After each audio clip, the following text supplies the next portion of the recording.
There are three possible methods by which the communists might take us over. One would be by a peaceful coup d'etat, as in Czechoslovakia in 1948. The second method would be by fomenting civil war in this country and aiding the communist side with military might. But there is a third method, which they are clearly relying on most heavily, and this is taking us over by a process so gradual and insidious that communist rule is slipped over so far on the American people before they ever realize it is happening. The process in that direction is going on right now, gradually but surely, and with ever-increasing spread and speed.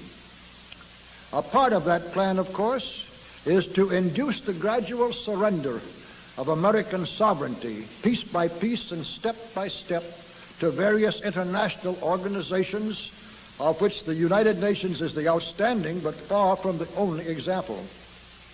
But another part is the conversion of the United States into a socialist nation, quite similar to Russia itself in its economy and political outlook, before police state enforcement is ever introduced. The best way to explain the aim here is simply to quote the directive under which some of the very largest American foundations have been secretly but visibly working for years. This directive is so to change the economic and political structure of the United States that it can be comfortably merged with Soviet Russia. Now, here are the communist aims for the United States. 1, greatly expanded government spending for every conceivable means of getting rid of ever larger sums of American money as wastefully as possible. 2, higher and then much higher taxes.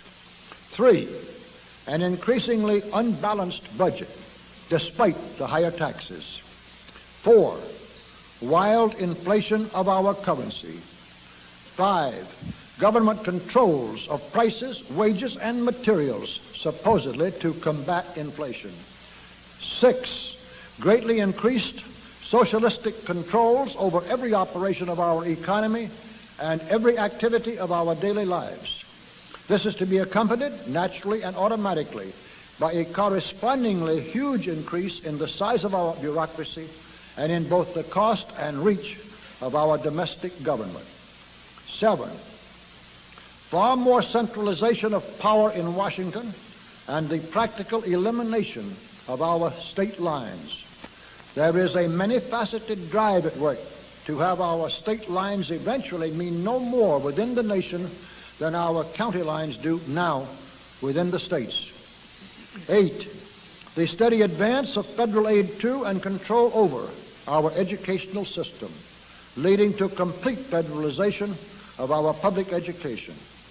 9, a constant hammering into the American consciousness of the horror of modern warfare, the beauties and the absolute necessity of peace, peace always on communist terms, of course.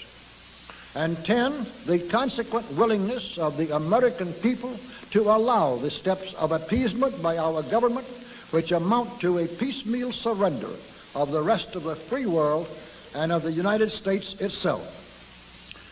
In summary, gentlemen, we are losing, rapidly losing, a Cold War in which our freedom, our country, and our very existence are at stake. And while we don't seem to know we are losing this war, you can be sure the communists do. There is just one thing, only one thing in the whole world which the communists fear today. It is that despite their tremendous influence in our government and over all of our means of mass communication, the American people will wake up too soon to what has really been happening and what is now happening right under their very noses. The only thing which can possibly stop the communists is for the American people to learn the truth in time.